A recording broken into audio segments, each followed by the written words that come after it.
Vamos orar?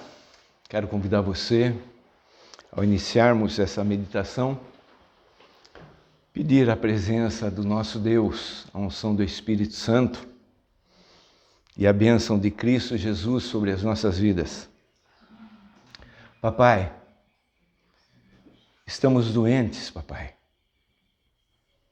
no corpo, na alma e no espírito.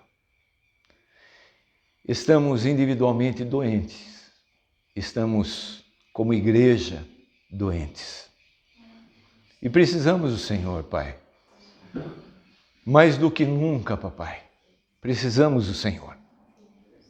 E nos recorremos a Ti porque sabemos que o Senhor é fonte da saúde. Restaura-nos, Pai. Restaura-nos. Restaura a Tua igreja nesses dias, papai. Nós pedimos, nós clamamos desesperados por uma intervenção dos céus, aqui na terra, em nossas vidas. Em nome de Jesus, amém. Amém. Evangelho de Marcos, capítulo 12, verso 1 até o verso 12. E nós vamos meditar em uma parábola, a parábola da vinha, também chamado de a parábola dos lavradores maus. O que é parábola? Parábola é uma história contada para explicar uma verdade ou muitas verdades. O Senhor Jesus, ele usou de muitas parábolas. Assim como havia sido profetizado no Antigo Testamento, que ele usaria dessas parábolas para ensinar, para pregar, mas com o intuito de que as pessoas não compreendessem. Eu não sei se você compreende, eu não sei se você entende a Bíblia, mas a Bíblia é muito rica em ensinamentos. Tudo aquilo que a humanidade precisa saber para viver bem, ela encontra somente nesse livro, a Bíblia Sagrada. Jesus, ele está em Jerusalém. Ele sai da cidade de Jericó, passa por Betânia, algumas outras aldeias, e chega em Jerusalém. Nessa caminhada, ele predisse tudo o que iria acontecer com ele, todo o sofrimento que ele iria passar.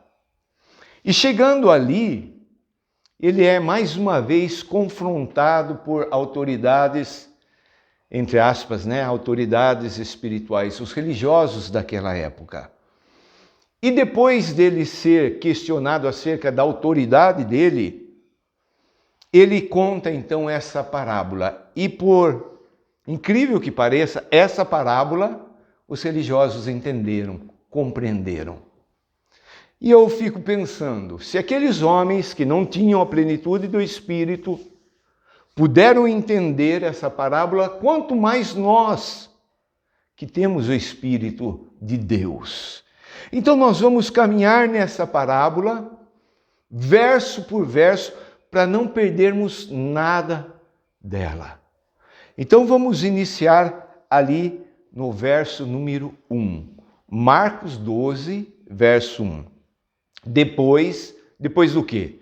Depois dele ser confrontado, Jesus ser confrontado acerca de autoridade, depois entrou Jesus a falar-lhes por parábola. Jesus começou a contar esta parábola. É muito simples a história, mas nós precisamos entender o que está por trás da história. Um homem plantou uma vinha. O que é a vinha? Um vinhedo, uma plantação de uvas. Para aquele povo ali naquela região era uma coisa muito simples. Jesus não está usando de uma ilustração que fosse distante do conhecimento deles. Jesus sempre usava as coisas do cotidiano para ensinar a verdade eterna. Então, um homem plantou uma vinha. Cercou-a de uma sebe, colocou uma cerca, sebe é uma cerca, proteção, construiu um lagar. Lagar era um lugar construído onde a uva era colocado para ser pisada para tirar ali o suco e através desse suco fazer o precioso vinho. Então ele preparou a terra, plantou, não é? Cercou, proteção, construiu esse lugar para se produzir ali o suco, edificou uma torre. Aqui a torre fala de vigia, sabe? Uma torre, a pessoa fica lá em cima tomando conta para que ninguém entre, para que ninguém roube. E ele arrendou-a a uns lavradores. O que é isso? O arrendamento, não é? Para quem já viveu em regiões rurais, sabe disso, conhece, mas muitos que vivem em cidade não sabem. O dono de uma propriedade aqui rural, ele arrenda aquela porção de terra para que lavradores venham cultivar a terra. No caso aqui já havia plantação. Então esses lavradores iriam cuidar da plantação ali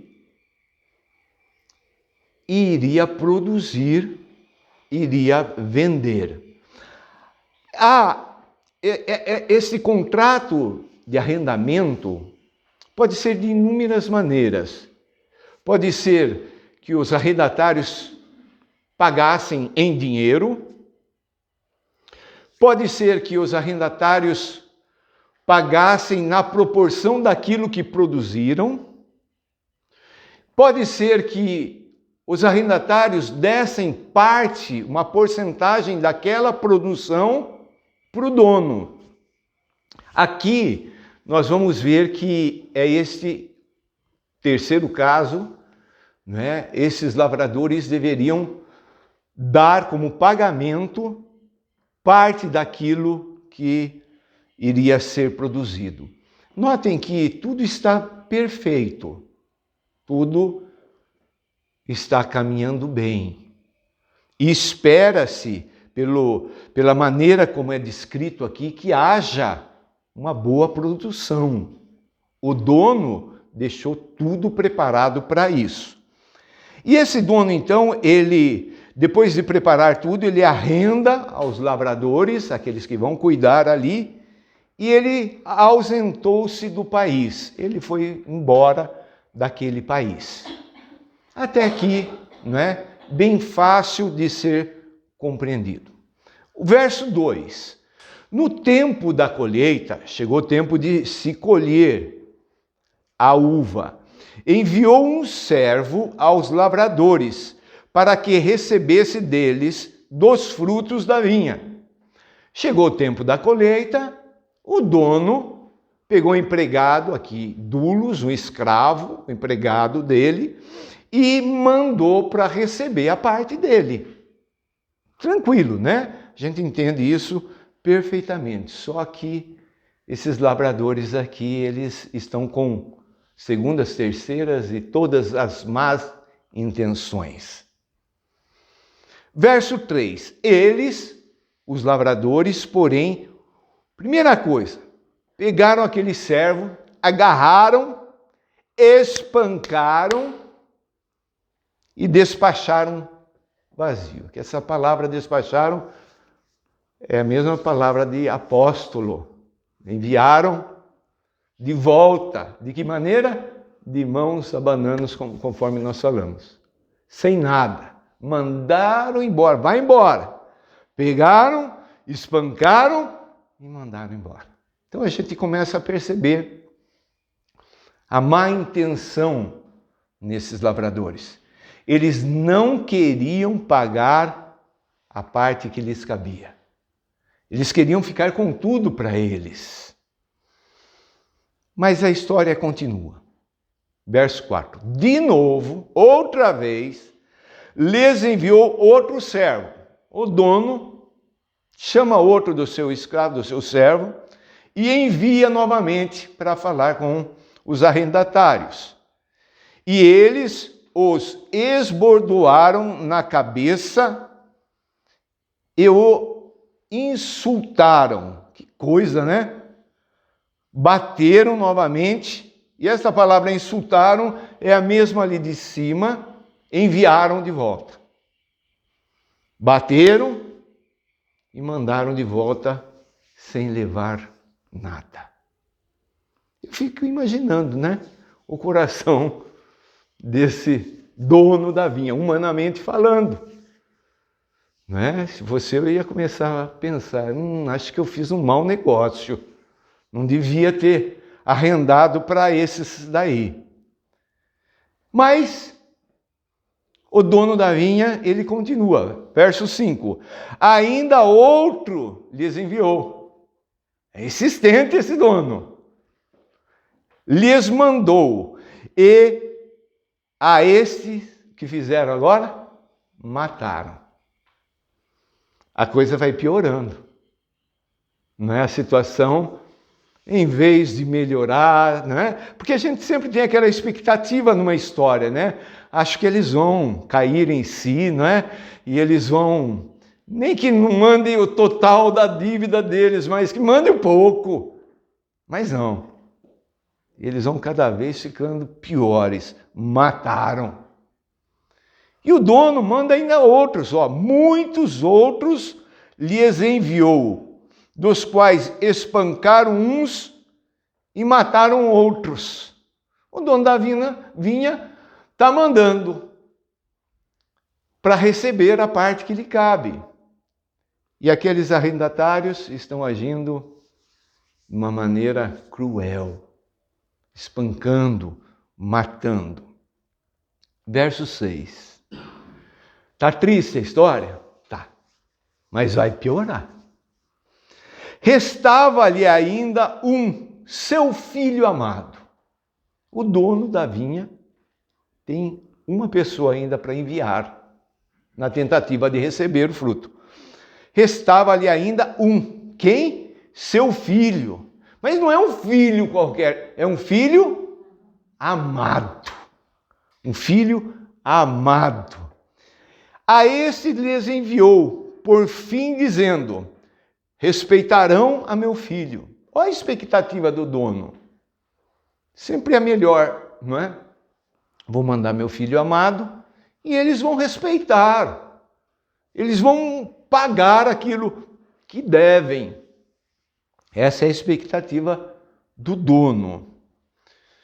Mas aqui começa outro plano, um plano diabólico. Verso 7.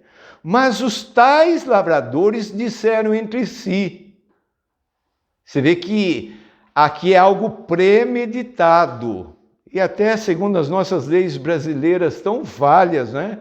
A gente sabe que o crime premeditado ele tem um peso muito maior. Mas os tais lavradores disseram entre si, estão conversando, estão arquitetando algo. Este é o herdeiro. Ora, vamos, matemo-lo, e a herança será nossa. Olha que plano maligno.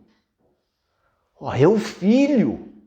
O filho é aquele que vai herdar esta propriedade. Vamos matar esse cara. E aí nós vamos ficar com esta propriedade para nós. É maligno, não é? Verso 8. Agora eles vão colocar em prática o seu plano. E agarrando-o, mataram-no e o atiraram para fora da vinha. Eles executaram aquele plano. É sempre assim, não é? É sempre assim. A pessoa não faz a coisa assim, né? Na louca. Sempre há algo já trabalhado, já tramado, já pensado, já arquitetado. E aqui então eles colocam em prática. Pegam o filho do dono da vinha, agarram, matam e jogam para fora da vinha. Quer dizer, nem o corpo, nem o defunto nós não vamos deixar. Agora é nossa vinha. Parece que está tudo certinho, né, da parte deles, mas não. Jesus faz uma pergunta, concluindo: que fará, pois, o dono da vinha? Que fará? O que você acha que o dono da vinha vai fazer? Virá, exterminará, ou seja, destruirá aqueles lavradores e passará a vinha a outros. Então Jesus, ele é taxativo. O dono da vinha vai destruir, exterminar, acabar com esses lavradores e vai passar essa vinha para outros. Já que o filho foi morto, ele vai passar a responsabilidade do cuidado, da proteção, da produção para outros. E aí, então, Jesus ele cita no verso 10 e no verso 11, ele cita literalmente o que está no Salmo 118, verso 22 e 23. Ainda não leste a Escritura? Ele está falando com aquele povo, principalmente com aqueles líderes, sacerdotes e religiosos. A pedra que os construtores rejeitaram, essa veio a ser a principal pedra angular. Isto procede do Senhor e é maravilhoso aos nossos olhos. Jesus está falando: vocês não conhecem a Bíblia? Vocês não conhecem essa citação? Vocês não conhecem esses versículos lá do Salmo 118? O verso 12. E procuravam prendê-lo, mas temiam o povo. Diante da história que Jesus contou, aqueles homens havia a possibilidade de acontecer duas coisas: um quebrantamento, um reconhecimento, ou então um endurecimento de coração. Infelizmente foi o endurecimento que aconteceu para aqueles homens. E eles olham para Jesus e eles querem prender Jesus, eles têm ódio de Jesus, eles querem matar Jesus, mas ali estava o povo e eles tinham medo do povo. Por que eles decidiram prender? Aqui diz: porque compreenderam. Eles entenderam a parábola. Compreenderam que contra eles proferira esta parábola. Eles entenderam que os personagens ali, os lavradores maus, são eles. E eles ficaram com ódio, mas eles desistiram e foram embora, porque eles temiam o povo. O que eles entenderam aqui? Será que nós entendemos? A primeira coisa que nós precisamos entender, que a gente precisa saber: quem é esse dono da vinha? Você sabe? Esse dono da vinha é Deus. Aqui está descrita, nessa pequena história, nessa pequena parábola, toda a história da humanidade. Deus criou tudo. Deus fez todo o universo. Ele é o dono de tudo. O que é a vinha? O que você acha que é a vinha? Eu li alguns comentários, a gente fala: é o próprio povo de Deus. Não, é que como está ali em Jerusalém, Jesus está no templo, é o templo, que eles tinham que cuidar do templo, etc, etc. Mas se a gente for lá em Mateus, capítulo 21, verso 43, que é a mesma parábola contada por Jesus, ali está claramente explicado para nós, dito para nós, pelo contador da parábola, por Jesus, o que é essa vinha. O verso 43 de Mateus 21 diz: portanto, vos digo que o reino de Deus vos será tirado e será entregue a um povo que lhe produza os respectivos frutos. O que é a vinha, então? O reino. Queridos, tudo é acerca do reino. Nós afirmamos categoricamente, e é verdade, a Bíblia aponta para Jesus. Jesus é o rei desse reino. Toda a Bíblia está falando de dois reinos, o reino de Deus e o reino de Satanás. O reino do dono e o reino dos lavradores maus. Então aqui, essa vinha, esse reino, a implantação, a responsabilidade da proclamação, da divulgação desse reino foi colocado sobre o povo judeu. Deus escolheu isso.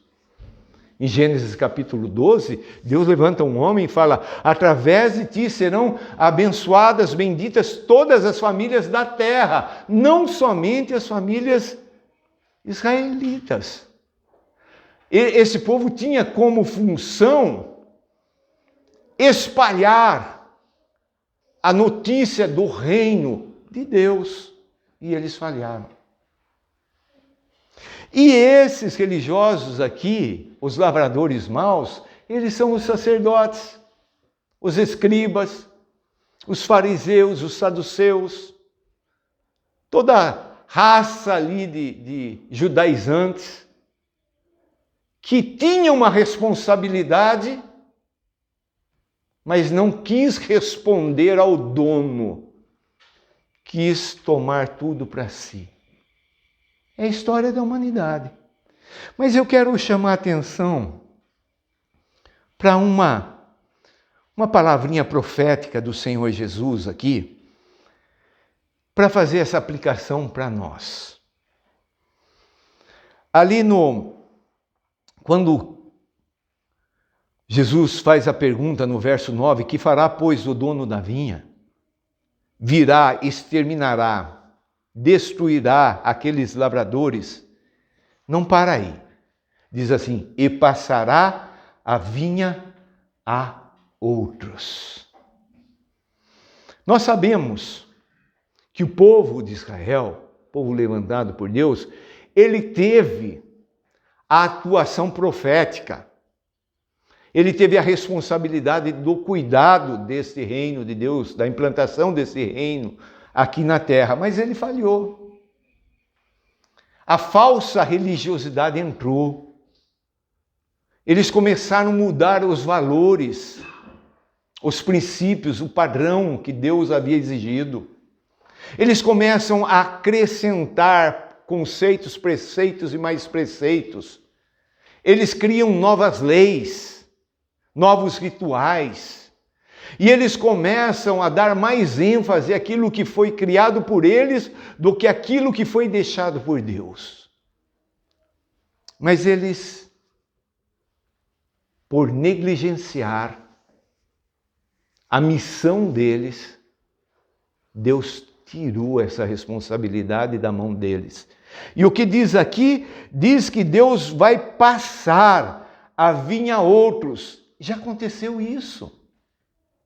Quando Cristo Jesus, ele está aqui prestes a celebrar a Páscoa, prestes a ser levado à cruz, para o lado de fora, ser morto do lado de fora, morrendo pelos nossos pecados. Ali Jesus, ele introduz não só um novo pacto, uma nova aliança, mas também um novo povo. Nós estamos lendo também Efésios, e Efésios fala do grande mistério. E o grande mistério ali desvendado na carta aos Efésios é que Deus agora colocou os gentios. Não é mais só os judeus. Os judeus que creem em Jesus fazem parte também, mas agora abre-se o véu que bloqueava o entendimento do povo gentil, agora em Cristo Jesus foi rasgado. E o gentil então agora ele tem acesso ao trono de Deus. E confessando Jesus como Senhor e Salvador, ele se tornou o povo de Deus aqui na terra. Ele se tornou os lavradores, o povo, a igreja, os lavradores que têm que cuidar dessa vinha, os lavradores que têm que proteger esta vinha, os lavradores que têm que produzir esses frutos, não para eles, mas para devolver para o dono da vinha. Que responsabilidade. Queridos, eu ouso afirmar que se nós falharmos, como o povo de Israel falhou, nós vamos ter a mesma condenação que eles. E isso é muito sério. O que Deus quer de nós? O tema dessa mensagem, eu coloquei inicialmente, o que Deus quer de mim? Ele quer fruto. Ele quer fruto. Então, como conclusão, só relembrando, o dono da vinha é Deus. Os lavradores maus são os judeus. A vinha é o reino de Deus. Os servos, aqueles que foram enviados pelo dono, são os profetas, que lá no Antigo Testamento, Deus enviava os profetas, trazendo a palavra, assim diz o Senhor, vocês têm que se converter, vocês têm que buscar a Deus, vocês têm que isso, aquilo, outro, tal. E o que eles fizeram? Mataram, espancaram, mandaram embora de mãos vazias, não responderam a Deus. Os servos são os profetas. Quem é esse filho? É Jesus. É Jesus que Deus, o Pai, tendo um filho só, enviou o seu Filho amado. E o que nós fizemos? Nós fizemos tudo aquilo que esses da história fizeram. Espancamos, cuspimos nele, batemos com vara, colocamos sobre a cabeça dele uma coroa de espinhos, cuspimos nele, pregamos ele numa cruz, zombamos dele. O Filho é Jesus, o Filho amado. Por 2 vezes Deus manifesta sobrenaturalmente em vós, dizendo sobre o Filho dele Jesus, este é o meu Filho amado, em quem eu me alegro. Coisa tremenda. Dá para entender? Aqueles homens com o coração endurecido entenderam a história. Entenderam que Jesus estava falando contra eles. E eu pergunto, com a nossa posição hoje em dia politicamente correta, certamente que criticaríamos Jesus por essa ação, na frente de todo mundo. Jesus tinha que chamá-los à parte, ministrar a eles, porque afinal de contas é assim. Não! O erro, o pecado tem que ser colocado diante de todos, com o intuito de que haja um quebrantamento, se não neles, nas outras pessoas que estão ouvindo. O Filho é Jesus. O que vai acontecer com esses judeus? Eles são tirados dessa missão, tirados dessa responsabilidade, a maior de todas, que é proclamar esse reino, viver já hoje esse reino e proclamar este reino. E assim, arrebatar mais pessoas que estão participando do reino das trevas, caminhando para o lago de fogo do inferno, tirá-las com a mensagem de Cristo Jesus, tirá-las da condenação e da morte eterna para a vida eterna. Quem que recebe a vinha? A igreja. A igreja. Em Efésios 1:22, diz assim, e pôs todas as coisas debaixo dos pés, e para ser o cabeça, Jesus o cabeça, sobre todas as coisas, o deu à igreja. Queridos, nossa missão é pregar o evangelho do reino. Nossa missão é dar frutos. Eu estou muito temente, com medo mesmo, por causa dessa palavra. Será que eu estou dando fruto? Será que eu estou sendo usado por Deus para levar outras pessoas a se tornarem cidadãos deste reino? O que nós aprendemos aqui? Primeira coisa é que Deus tem o direito de buscar fruto na vida do seu povo, porque Ele é dono. E haverá um julgamento começando pela casa, que é a igreja. Primeiro julgamento, antes da condenação daqueles que já estão condenados, haverá um julgamento de nós, filhos, igreja, sobre as nossas obras, as nossas atitudes. Deus olha para mim e para você e Ele quer encontrar em mim e em você frutos. O perigo sério, gravíssimo e verdadeiro é que venhamos a nos tornar semelhantes, iguais, parecidos ao povo de Israel, valorizando a solenidade e o ritual, em vez de cumprir com a nossa tarefa de dar frutos. Fica muito claro nos evangelhos, Jesus ele sempre trabalha com clareza. Aquele que não dá fruto é cortado e lançado fora. Então Deus ele tem todo o direito de vir buscar em nós fruto. Segunda coisa, vemos claramente aqui que Deus pode ser aceito ou rejeitado pelo seu próprio povo. Jesus veio para os seus e os seus não o receberam. O próprio povo não recebeu. Então, nós podemos decidir. Nós podemos decidir, queremos Deus, não queremos Deus. Agora, se eu quero Deus, eu tenho que entender que Ele quer que eu dê frutos. Quanto tempo faz que você não leva uma pessoa a Cristo? É sério. É muito sério. Em terceiro lugar, a pessoa, ela escolhe quebrantamento ou endurecimento. Aqui na história a gente vê claramente, Jesus cita, a pedra angular é o próprio Senhor Jesus. O que eles escolheram? Matar Jesus, prender Jesus, acabar com Jesus. Eles reconheceram que a parábola era contra eles, que eles eram aqueles lavradores, mas eles não se arrependeram, não pararam para pensar, é mesmo, nós estamos fazendo isso. Deus está requerendo da gente e a gente está pegando tudo para a gente. Não, ficaram com o coração mais endurecido. E se a igreja, nós, não apresentarmos a Deus o fruto ou os frutos, acontecerá conosco a mesma coisa.